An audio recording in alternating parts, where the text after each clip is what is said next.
আসসালামু আলাইকুম। লেফটওভার রাইস দিয়া যে এত মজার একটা নাস্তা বানানি যাইব, এটা কিন্তু কল্পনারও বাইরা। আজকে আমি আমার ঘরের লেফটওভার রাইস দিয়া আমি একটা ব্রেকফাস্ট বানাইছি, বা ইভিনিংয়ের স্ন্যাক্সও বানাইতে পারবা। চলক্কা দেখাই খিলা বানাইছি। প্রথমেই আমি 1 কাপ কালকে রাত্রের ভাত রয়ে গেছিল, আমি ওই ভাতগুলো লইছি আর তা একটা বউলের মাঝে আমি অ্যাড করে নিলাম।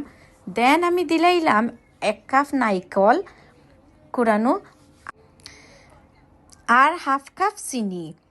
চিনিটা আপনারা পছন্দ মতো ইউজ করবা, যে যতটুকু মিষ্টি বালা পায়। তারপরে আমি দিলাইলাম 1 কাপ দুধ, লিকুইড দুধ। আপনারা চাইলে যদি গরো গুঁড়া দুধ থাকে তাহলে গুঁড়া দুধটারে লিকুইড করিয়া দিতে পারবা।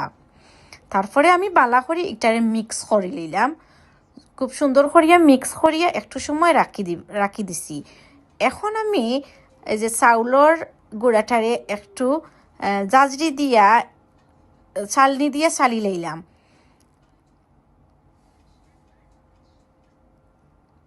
চালনি দিয়ে চালার কারণ হইল কি, কিছু যদি ময়লা টয়লা থাকে ওইগুলাও যাইব গিয়া, আর সাথে রাইসের গুঁড়ার মধ্যে কোনো ধরনের লাম্প থাকলে আওটাও যাইব গিয়া।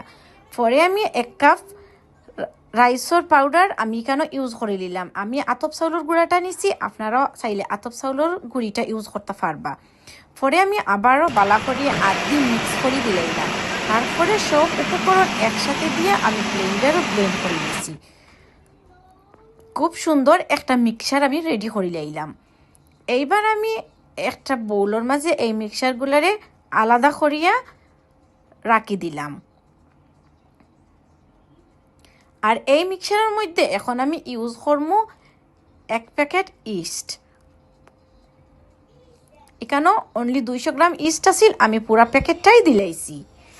ইস্ট দেওয়ার পরে আমি বালা করিয়া এটারে মিক্স করিয়া দিলাইলাম। খুব বালা করে মিক্স করতে হইব। এই সময় ইস্টটারে আমি আলাদা করিয়া রাখি দিছি মিক্সারটারে। রাখার পরে এটা থেকে বাবল উঠছে। এরপরে আমি একটা ফ্রাই প্যান লই নিলাম, আর প্যানের মাঝে কিন্তু আমি অনলি তেলটারে একটু হালকাভাবে ব্রাশ করে দিছি, আর 2টা ডাকনা দিয়ে ডাকিয়ে দিলেছি, একটা ছোটো একটা বড়।